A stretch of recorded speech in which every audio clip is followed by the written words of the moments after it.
Writer's block sucks, like flat out. Whether it's a lack of motivation, lack of direction or inspiration, or just all three, it's disheartening to say the least. And Jason Boyd, commonly known as Pooh Bear in the music industry, is a renowned songmaker. Like the guy's penned hits for Justin Bieber, Dan and Shay. Fair to say he's a pro, right? But this pro says that he's never experienced writer's block.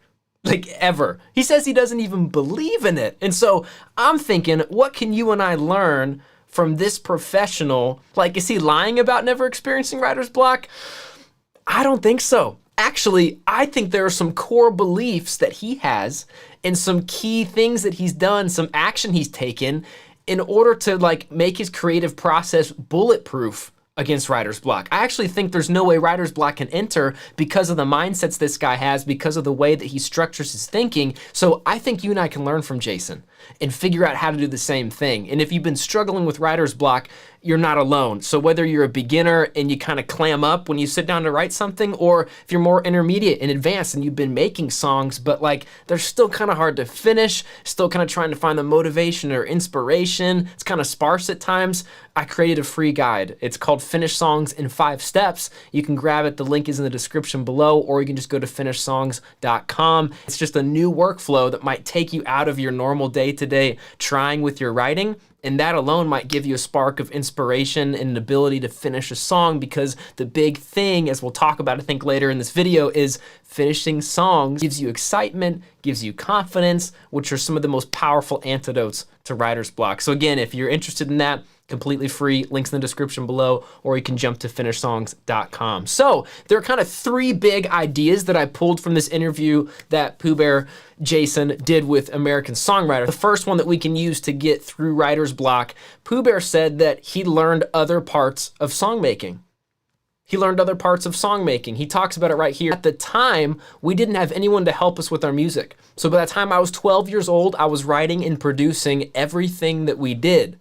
Why? Because no one was gonna do it for us, so I started doing it. So he's saying that he took over the entire creation process, songwriting, which goes to recording, which goes to producing, and then mixing and mastering, right? Like there's several stages to this. He's saying that he, because out of necessity, he learned how to do all this stuff by himself. And this is similar to my own story. So like I didn't just stop with writing my own songs. Like I became fascinated with other parts. So I would write my own song, like on piano and just me, and I'd be like, can I like put drums in there? Like, how do I put drums in there, you know? Or I'd be like, how do I make my vocals, like, could I do background vocals in here? You know, and so I got fascinated with the production side of things. That led to me getting fascinated with the mixing side of things, because I was like, okay, this is all cool. I got all the pieces in there that I want, but now it doesn't really sound too good. It sounds pretty jumbled up. So how can I make things sound a little more clear and punchy? And so learned about mixing. That brought me to learn about mastering, right? This secret process at the very end that can raise the levels up and make everything sound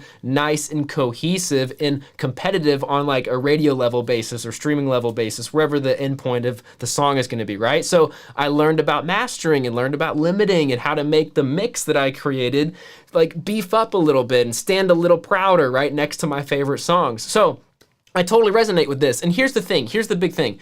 I would challenge you, if you're struggling to finish your songs, to try to find another part of the process that you're interested in. Here's why. Because when you're creating your song, right, it's gonna give you different angles to look at the same song from. This is why it's so powerful, and this is why I totally resonate with this. So by becoming a student of all parts of the process, it leaves you less room to get bogged down.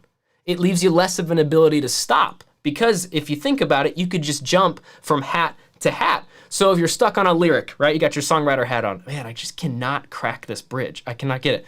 Take it off, put on your production hat. What should go in this bridge, you know? Or like you'll move on to a different part of the song. If your production hat's slowing you down, take it off, put on your mixing hat. You know, you're like, okay, how is this all gonna like, how am I gonna make this sound good? And to make sure there's enough low end here or something. You can switch between your hats, which means that you stay in motion as the creative, right? Creatives, if we stop staying in motion, if we just cease for a second in our creativity, oh man, that is just like blood in the water for the shark of writer's block to come towards you, right? Writer's block loves when we don't do anything. It loves when we don't press forward. It loves to see us sitting there disheartened, discouraged and then it bounces, right? So what can we do? We can like take some fascination into the equation. It's that simple. Have you ever watched a kid like play with something? Like they could be fascinated by the simplest thing for like the longest amount of time. So if you think about it, by learning other parts of this process that we're interested in, it kind of brings up some of that childlike wonder and fascination. And unlike standing still, fascination, wonder, excitement are powerful antidotes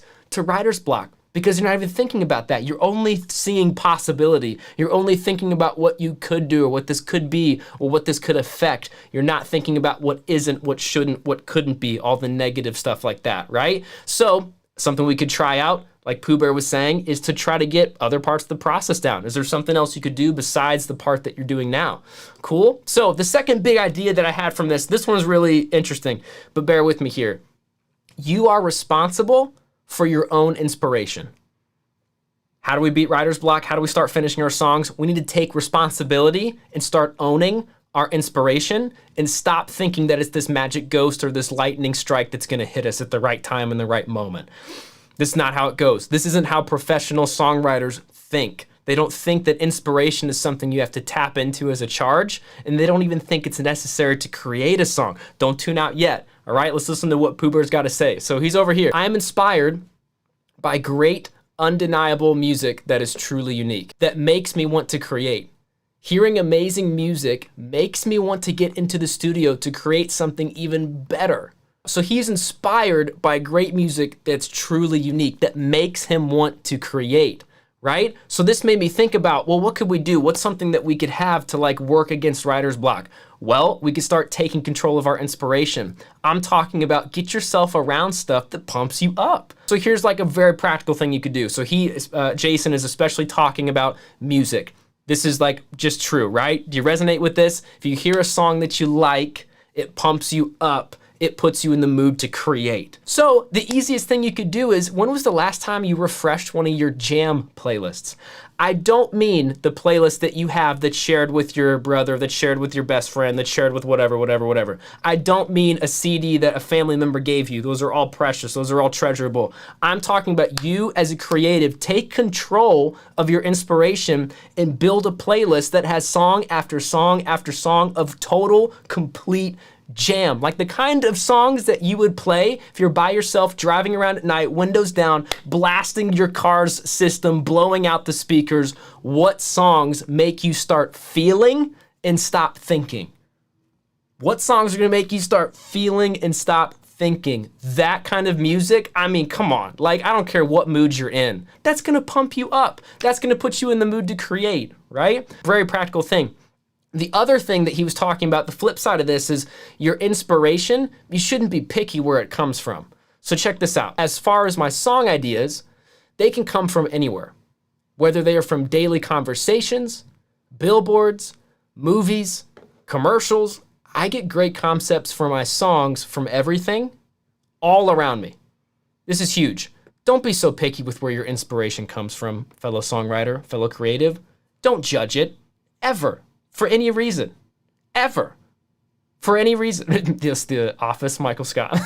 Jason shares that his song ideas come from all kinds of things, you know? So he gets great concepts for everything around him. The reason he gets concepts from everything around him is because he's letting anything around him inspire him. We get too snobbish. We get too picky. I'm in this group too, that we don't think we could get inspired by something as trivial as like a flower on the street. We don't think we can get inspired unless it's something that we've actually lived or done or experienced. And this was me, full out. This was my problem.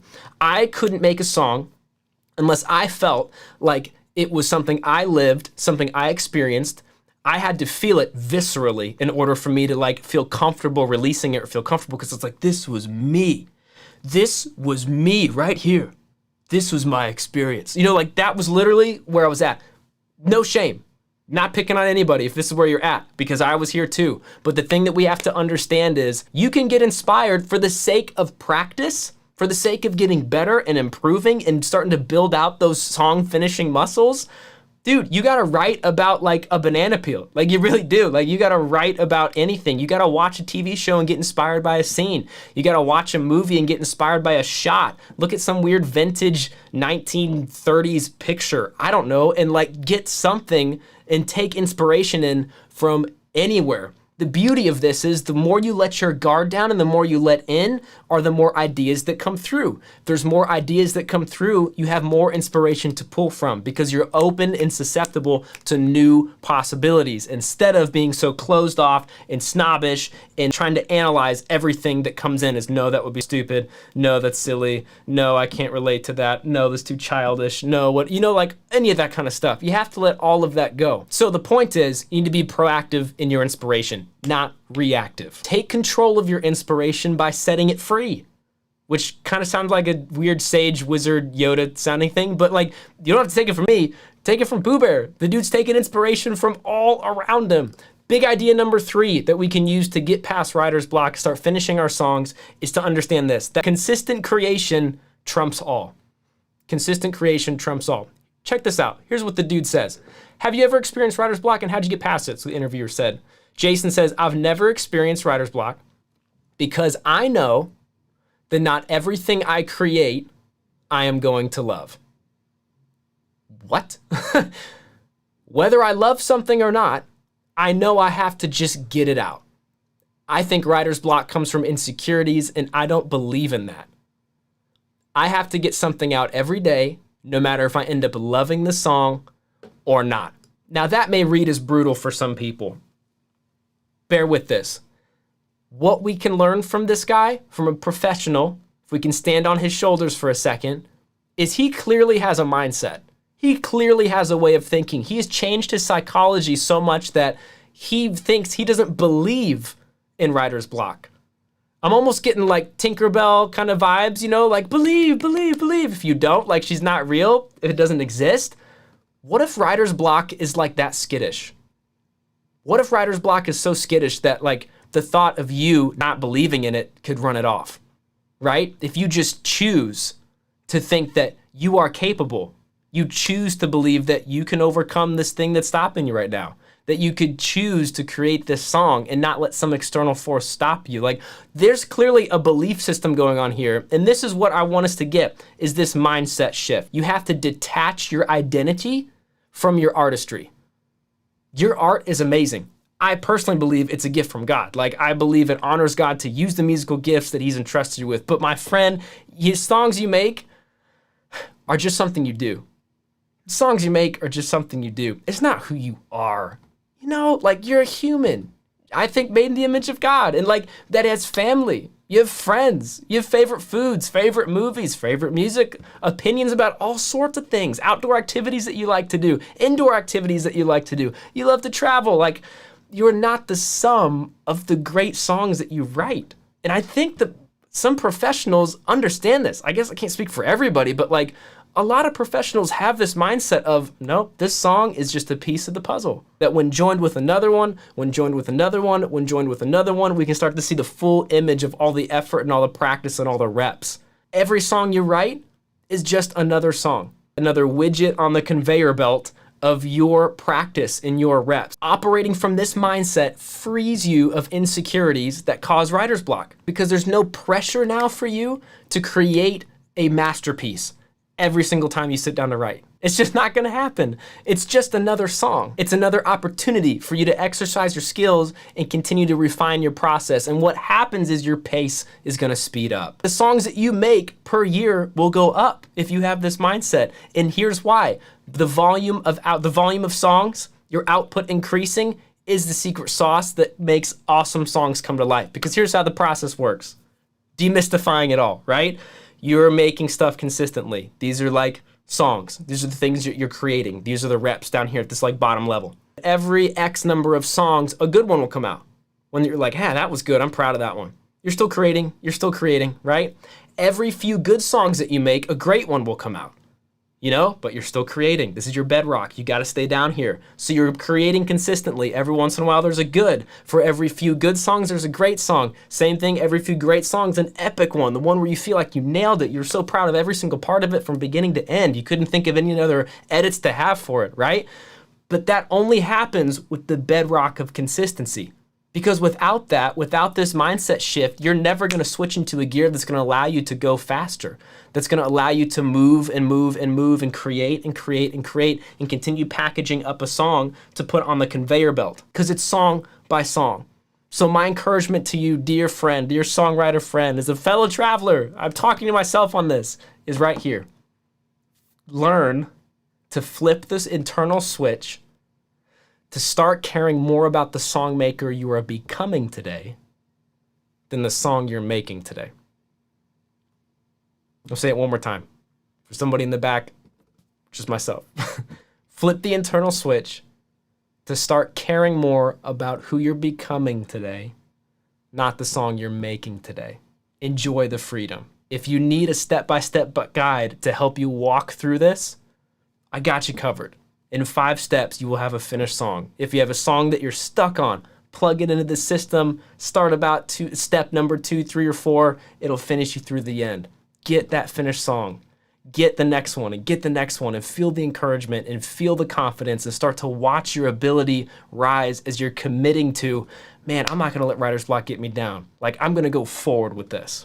You can check that out, the link is in the description, or of course you can just head right to finishsongs.com. Take care.